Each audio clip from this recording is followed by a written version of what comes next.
नमस्कार, मैं जमा खान और आप देख रहे हैं एटीवी नेशनल न्यूज़। मैं इस वक्त बेगाही में हूँ और बेगाही के बहुत ही बेहतरीन संस्थान न्यू सरस्वती शिशु निकेतन है, जिसका आज एनुअल फंक्शन था। 1 to 10 में नहीं आ सके हैं उन बच्चों के लिए उनके माता पिता को आगे क्या करना है उसको हौसला बढ़ाते हुए आगे के लिए उनका हौसला बढ़ाया और बढ़ा करके ये कहा गया, मैसेज दिया गया कि जो बच्चे आज 1 to 10 में नहीं आए हैं वो कल होकर के जो है आएंगे। उसका हौसला बढ़ाते हुए हमारे सामने में मैं बता दूं न्यू सरस्वती शिशु निकेतन के डायरेक्टर हैं, उनसे मैं जानने की कोशिश करता हूं कि आखिर जो 20-25 साल से ये संस्थान को आप चला रहे हैं, ये ग्रामीण इलाका है, आप जब शुरू किए होंगे तो उस वक्त कैसा हालात रहा होगा, कैसे बच्चों को आपने यहाँ पे रखा 25 साल तक। यहाँ पे ऐसे ऐसे टीचर भी हमें मिले हैं जो लगातार 20-25 साल से पढ़ा रहे हैं। ये बहुत बड़ी बात है कि एक एक टीचर 20-20 साल से इसी स्कूल में पढ़ा रहे हैं। छात्र भी हमें मिले हैं जो 1 to 10 तक उन्होंने पढ़ाई किया। अब पढ़ाई करने के बाद जो है इंटर और 10 में भी अपना अच्छा परचम लहराया है, गांव समाज और प्रखंड का नाम रोशन किया है। इस स्कूल के डायरेक्टर सर से मैं जानने की कोशिश करता हूं। एटीवी नेशनल न्यूज में आपका स्वागत है। बहुत बहुत स्वागत एटीवी नेशनल के सभी परिवार को और पूरे बरगिनिया प्रखंड सीतामढ़ी जिलावासी के साथ साथ समस्त बिहार वासियों को न्यू सरस्वती शिशु निकेतन विद्यालय परिवार की तरफ से नए सत्र का ढेर सारी शुभकामनाएं और बधाई। सर, मैं जानना चाहता हूं कि आप ये स्कूल कब चालू किए थे इस संस्थान को?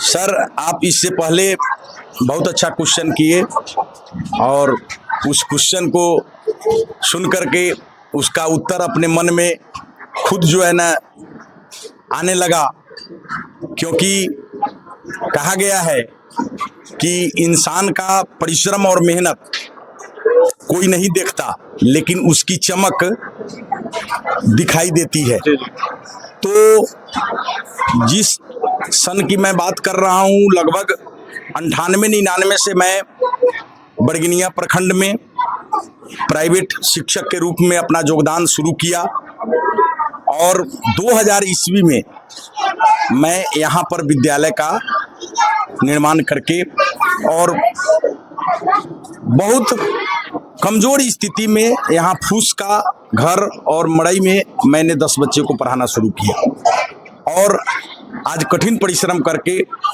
मेहनत करके प्राइवेट स्कूल की संख्या नहीं थी। प्राइवेट स्कूल आप खोजते तो बरगिनिया प्रखंड में 2-3 स्कूल उस समय हुआ करते थे, सभी बच्चे सरकारी स्कूल में पढ़ते थे।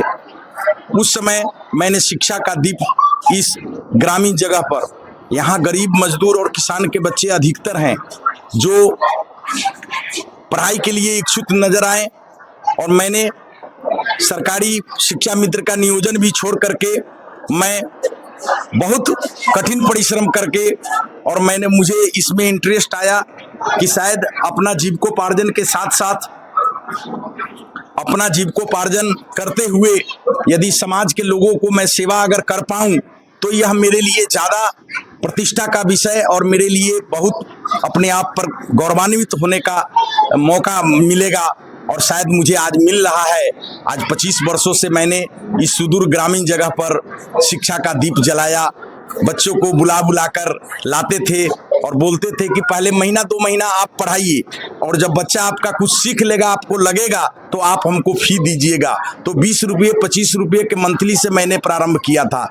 तो मैं एटीवी नेशनल के माध्यम से इस पूरे बरगिनिया प्रखंड के साथ साथ हमारे ग्रामीण जगह जैसे मूसाचक, बकुड़ाहर, डुबरवाना, बेल, बेंगाही, परसौनी, पचटक्की, बखरी, बिरती टोला, बेलगंज, पचटक्की, जमुआ, सभी ग्रामीण जगह के अभिभावक को मैं फिर पुनः वंदन अभिनंदन करता हूं कि बच्चे कहीं भी पढ़े, लेकिन बच्चे पर विशेष निगरानी आपकी होनी चाहिए। और एक बार मौका न्यू सरस्वती शिशु निकेतन विद्यालय परिवार को दें, यहाँ शांत माहौल में, और अभी भी यहाँ वर्तमान में हमारे पास 14 ऐसे टीचर हैं जो DLED ट्रेंड है। अभी 18 टीचर हैं, 17-18 टीचर्स हैं, लेकिन उसमें 14 जो है मेरा 13-14 DLED ट्रेंड टीचर हैं, जो आपके बरगिनिया प्रखंड में इसकी अभाव है।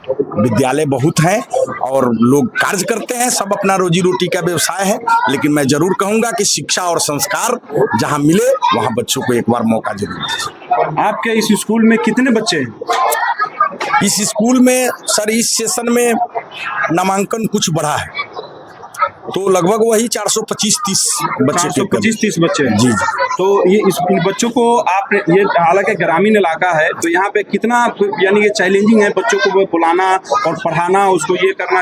देखिए बच्चों को यहाँ जहाँ हमारे विद्यालय लगभग 25 ईयर्स ओल्ड है, हर बच्चे जो है ना यहाँ से पढ़ कर के निकले हैं, उनके बच्चे भी यहाँ अब आ रहे हैं। जी, जो बच्चे निकले उनके बच्चे आ रहे हैं और वही अब हमें कहीं जाने की कोई जरूरत नहीं होती है।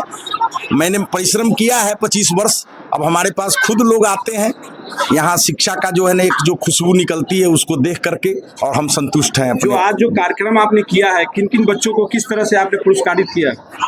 मैंने विद्यालय के जो भी बच्चे 1 to 10 पोजीशन पर आते हैं उसको मैं प्रति वर्ष एनुअल रिजल्ट डे के उपलक्ष्य में मैं उसको सम्मानित करने का कार्य मैंने करता हूं, ताकि बच्चे का हौसला बढ़े।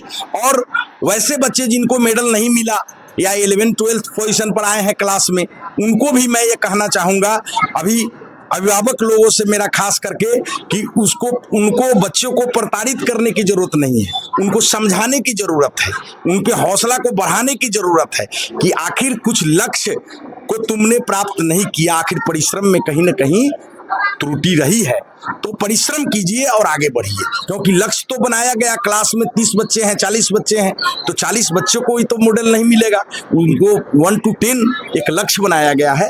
तो बच्चे को प्रोत्साहित करने के लिए, उसके हौसला को बढ़ाने के लिए पेरेंट्स को भी सपोर्ट देना जरूरी है, तब जाकर वो बच्चे निश्चित रूप से आगे बढ़ेंगे, वो भी मेडल प्राप्त करेंगे। चलिए, बहुत ही खूबसूरत अल्फाजों से, बहुत ही खूबसूरत शब्दों से ये अपने बात को रख रहे थे। और मैं बता दूं, उन सारे बच्चों को इन्होंने इनाम दिया है, उनको पुरस्कारित किया है जो बच्चे 1 to 10 में आए हैं। मैं फिर से बता दूं कि जो संघर्ष की आग में तपता है वही जाकर के सूरज बनकर चमकता है। तो आपने देखा, यहाँ पे दिखाने की कोशिश भी हम कर रहे हैं कि जिन बच्चों ने मेहनत किया है उन बच्चों का 1 to 10 में नाम आया और उनको पुरस्कार दिया गया है, उनको सम्मान दिया गया है और उनके माता पिता को भी सम्मान दिया गया है। और जो बच्चे 1 to 10 में नहीं आए हैं उनके माता पिता से रिक्वेस्ट किया जाता है कि जो बच्चा बहुत ही कम वक्त स्कूल में रहता है, उससे ज़्यादा जो वक्त आपके पास रहता है, वो आपकी जिम्मेदारी है कि आप बच्चों पे ध्यान दे, कहाँ खेलता है, कहाँ कूदता है, किन दोस्तों के पास जाता है।